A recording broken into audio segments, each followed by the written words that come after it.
Yeah, it's interesting to talk about the Mass as sort of both looking backwards and looking forwards at the same time. It's sort of the retrospective, because he very consciously uses the stilo antico, but there's also the progressive movements that look towards Pergolesi and others. Yet somehow it still remains Bach. I mean, it's always, we can hear it and we think that sounds like Bach.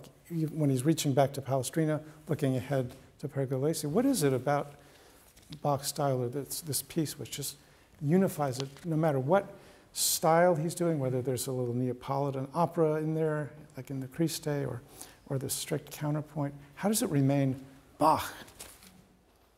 Well, this doesn't really answer the question, but as a metaphor, at least for thinking of it, I remember a student once at Swarthmore said, it's like putting your food through the fryer. You know, it's like no matter what food you put in, it has sort of the taste of French fries sort of in it somewhere. And that's just restating the question in a way. What is it about the music that makes it always sound like it's doing that? Yeah. That's a very, very good question. I turn it over to Peter. Let's get out of the deep fryer for a moment. I can only try to sketch my own ideas about it. I don't have a definitive answer. I would regard the different national styles and also, well, national and other, well, the styles that were used in the 18th century.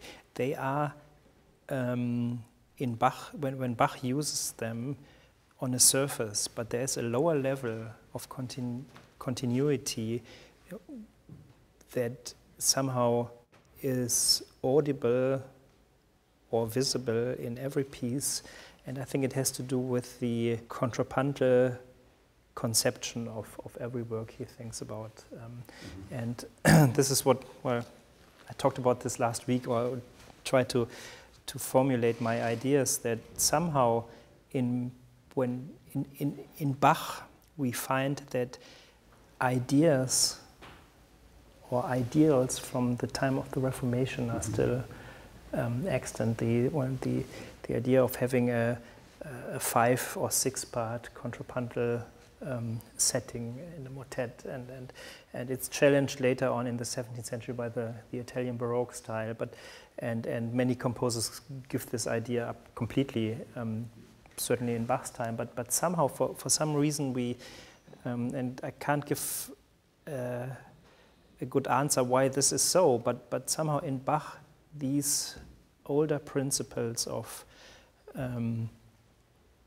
composing are still extant, and they, no matter whether he uses the modern Neapolitan style or whether he uses the Palestrina style, it's like taking on different clothes, but the person remains the same.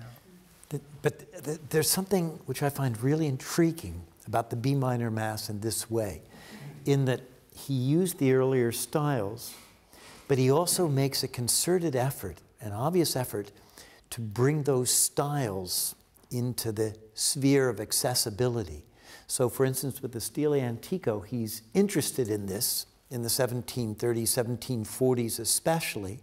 And if you look at Klavierbund 3, the so-called organ mass, there's some Stile Antico pieces there. And there's a 6-part setting of Aus tiefer Note, out of the depths I cry to thee. And it's a magnificent 6-part motet with cantus firmus, but it's uncompromising. It's really Renaissance style, a modal style brought back to life by Bach. But in the B minor Mass, he takes that Renaissance style and then he puts a Baroque walking bass underneath it in the credo and the confiteor. And it does seem to me a conscious effort not just to enliven it, but also to make it a little more accessible and also to fit in with the other pieces. And I think that gives the B minor Mass a universality that's lacking in some of the earlier uncompromising pieces. It's a real effort to bring it up to date. The bass line is certainly an important aspect that somehow puts the Stile Antico into relation to the surrounding. It's a bridge to the surrounding. Yeah. But also, I mean, this initial credo movement, if you look at the contrapuntal texture, it's not the mastery of a 7-part counterpoint only. it's also an exercise in modulating with the Gregorian cantus firmus. It starts in A major, and then if you look at the latest section, how far he gets away from A major and then back to it.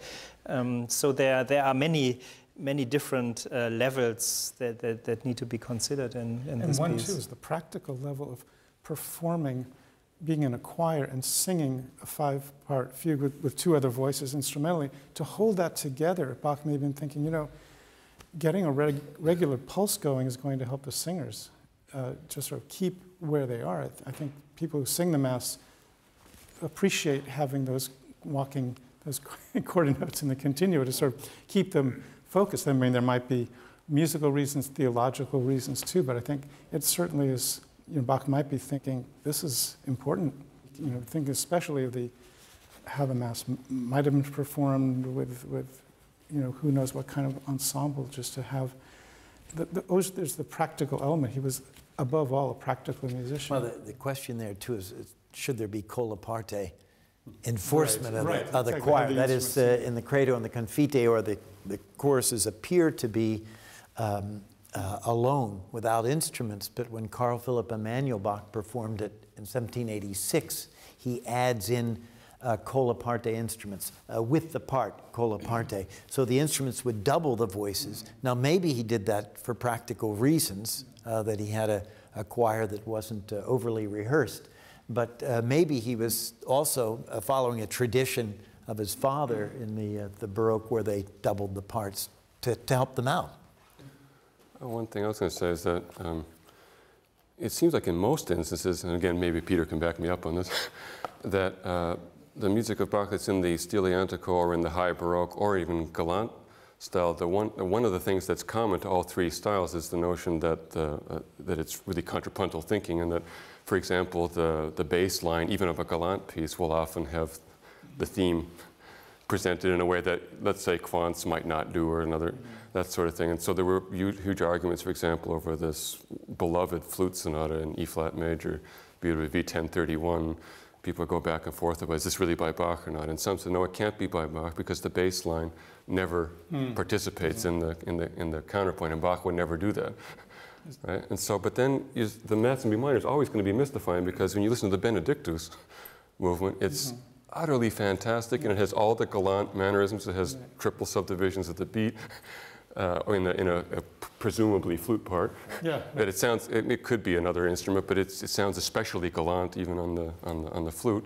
And the bass line moves along, and for the most part, in 8th notes and occasionally some syncopations. And they're really interesting little moments, but it should be on the surface that Bach doesn't do that, but yet anyone hears that movement, it sounds like masterpiece Bach too.